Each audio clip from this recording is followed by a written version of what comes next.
முதலமைச்சர் சொன்னதெல்லாம் பொய்யாடா இடுப்பி வாய் இப்படி போய் சொல்லியிருக்காங்களே. சும்மா இருக்குன்னு அவர் பேசியிருக்காருன்னு விட்டுட்டு போக வேண்டியதுதான்.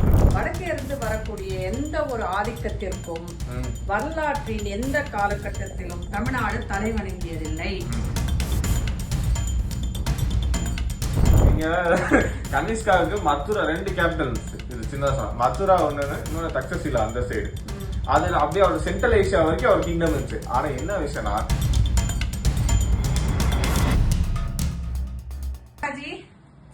சொல்லுங்க ஒரு சின்ன விஷயம்.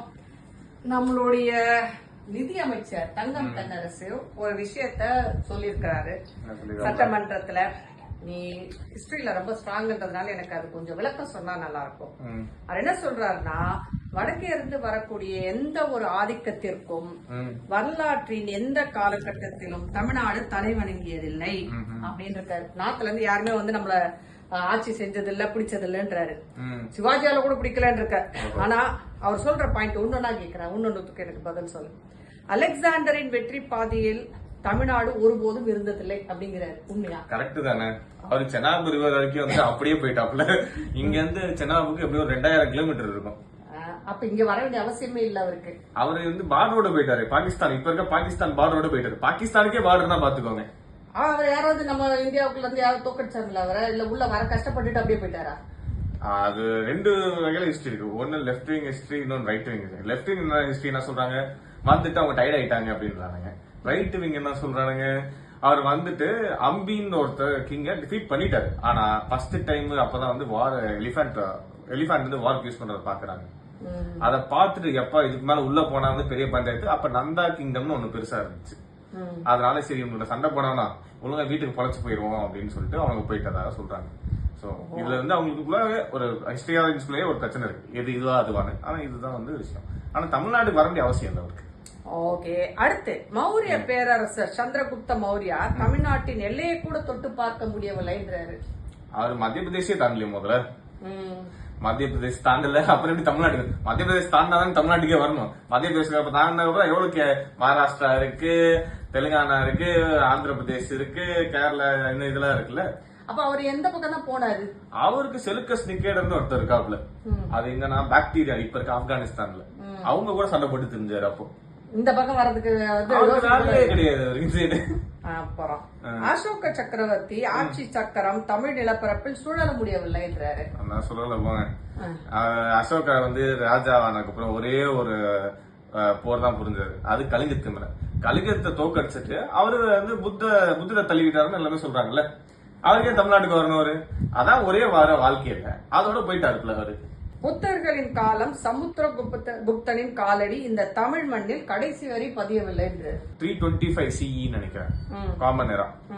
அப்பதான் வந்து சமுத்திரகுப்தர் இருந்தாரு. அப்ப வந்து அலகாபாத் பில்லர் இன்ஸ்கிரிப்ஷன் ஒண்ணு இருக்கு. அதுல போய் பாத்தீங்கன்னா சமுத்திரகுப்தர் வந்து இங்க வந்து பல்லவர்களை தோக்கடிச்சாங்கன்னு சொன்னாங்க. அந்த டைம்ல பல்லவர்கள் தான் இங்க ஸ்ட்ராங்கா இருந்தாங்க. பாண்டியா, சோலா, சேரா எல்லாம் வந்து இவங்க தான் பல்லவர் தான் கப்ப கட்டிட்டு இருந்தாங்க. அப்ப பல்லவர்களை தோக்கடிச்சதாக அது அலகாபாத் இன்ஸ்கிரிப்ஷன்ல இருக்கு. இன்னைக்கு கூட எல்லாரும் போய் பாத்துக்கலாம். கப்ப கட்டினாங்க பல்லவர்கள் தான். அப்படியே அப்ப குப்தர்கள் வந்திருக்காங்க தமிழ்நாடு. ஆமா. அதுக்கப்புறம் கனிஷ்கர் ஆட்சி எல்லை என்பது விந்தியத்திற்கு தெற்கே தாண்டியதே இல்லைன்றாங்க. நீங்க கனிஷ்காவுக்கு மதுரா 2 கேபிட்டல்ஸ் இது சின்னதா மதுரா ஒண்ணு இன்னொன்னு தக்ஷசிலா அந்த சைடு.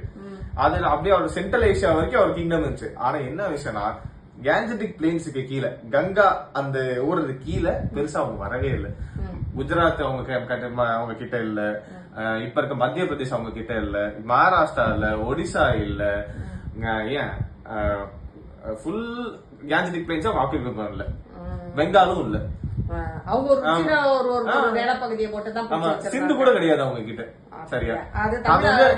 ஒண்ணும் இல்ல. கூகுள் பண்ணி பார்த்தா கனிஷ்கா டெரிட்டரி அப்படின்னு போட்டா கனிஷ்கா எம்பையர் டெரிட்டரின்னு போட்டாலே வந்துட போகுது.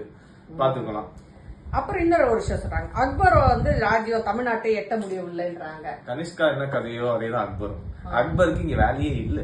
அவரும் வந்து கேஞ்சட்டிக் பிளேன்ஸ் மத்திய பிரதேஷ் கொஞ்சம் பாதி வரைக்கும் தான் இருந்தாரு. அதுக்கப்புறம் வரவே இல்லை அவர். அவ்வளவுதான், அதோடவே முடிஞ்சு போச்சு அவரோட. அப்புறம் முக்கியமா இந்த நம்ம ஆலம்கீர், அதாவது எம்பரர் ஆஃப் யூனிவர்ஸ் அப்படின்னு சொல்றாங்க, அவுரங்கசீபால கூட தமிழ்நாட்டை வெல்ல முடியல. அவுரங்கசீப் மகாராஷ்டிராவே புதுசா பிடிக்க முடியல சரியா. அவர்னால மகாராஷ்டிரா தாண்டி சிவாஜி இருக்க வரைக்கும் அவரோட பையன் சாம்பாஜி, ஷாவு இவங்க யாரா இருந்தாலும் சரி, அவங்க பேரன்கள் இருந்தாலும் சரி, அவங்க மகாராஷ்டிராவே வந்து ஒரு டைம் மேல ஒரு 20 வருஷம் 10 வருஷம் பிடிச்சாங்கன்னா அதுக்கு 10 வருஷம் இருக்க மாட்டேங்குது அவங்க கையில. மாத்தி மாத்தி எங்க செத்து போனாரு கடைசி அவுரங்கசீப், எதனால செத்து போனாரு அவரே எழுதி வச்சிருக்காரு. அப்ப இந்த பக்கம் வராம இருக்கிறதுக்கு காரணம் மராத்தா. கண்டிப்பா மராத்தா கிங்டம் தான். சிவாஜி இவங்க எல்லாம் நிப்பாட்டிட்டாங்க அவங்களை இந்த பக்கம் வராம. டெல்லி சுல்தான் சிங்க வந்து ஆட்சி புரிஞ்சிருக்காங்க. மதுரை சுல்தான்னே ஒண்ணு இருக்கு. அவங்க வந்து சென்ட்ரல் ஏஷியன்ஸ் நினைக்கிறேன். சென்ட்ரல் ஏஷியன் ஆப்கானிஸ்தான் அந்த ஏரியால இருந்து வந்தாங்க. டர்க்கிஷ் ட்ரைப்ஸ் அவங்க வந்து மதுரை சுல்தானேட்டு ஒண்ணு இருக்கு. முஸ்லிம்ஸ் 1335 1333 எக்ஸாக்ட் டேட் தெரியல. காமன் எரா அப்பையில இருந்து பாத்தீங்கன்னா ஒரு தமிழன் கூட தமிழ்நாடு ஆட்சி செய்யல. அப்படியா? அப்ப அதுக்கப்புறம் வந்தவங்க எல்லாம் தமிழனே கிடையாதா? மேபி காமராஜர் சொல்லிக்கலாம், அதாவது பக்தாச்சலத்தை நீங்க சொல்லிக்கலாம். அதை தவிர்த்து யாருமே கிடையாதுல்ல. அடப்பாவே, தமிழ்நாட்டை தமிழனே ஆட்சி செய்ய முடியாத ஒரு நிலைமையா? மேபி எடப்பாடியை கூட சொல்லிக்கலாம் வேணும்னா உங்களுக்கு.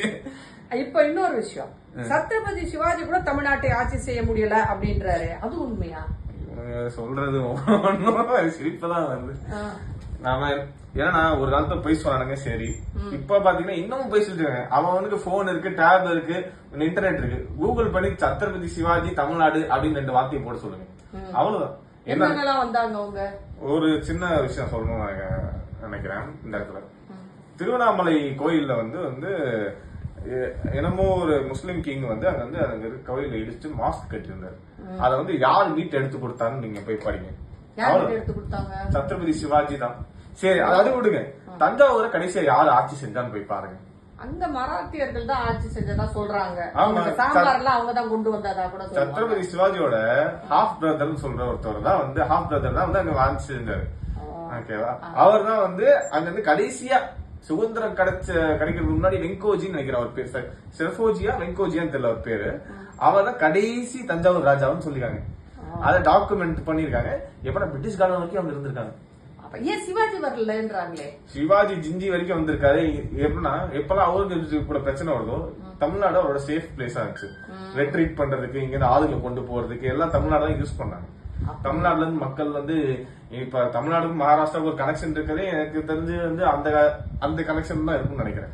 சிவாஜி இங்க இருந்து ஆளுங்க கூட்டு போனது, அங்க சண்டை போடுறது, அவுரங்கசீப் கூட சண்டை போடுறது, அதெல்லாம் இங்க யூஸ் பண்ணிட்டாங்க. இது பேச தமிழர்களும் அதுல இருந்திருக்காங்களோ? கண்டிப்பா.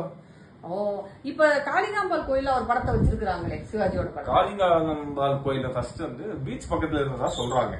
அதுக்கப்புறம் வந்து அதை இங்க எடுத்துட்டு வந்து, அது ஃபுல்லா எனக்கு சரியா தெரியல. இங்க அதை எடுத்துட்டு வந்தாங்க சிட்டிக்குள்ள, இப்ப இருக்கு சென்னையில.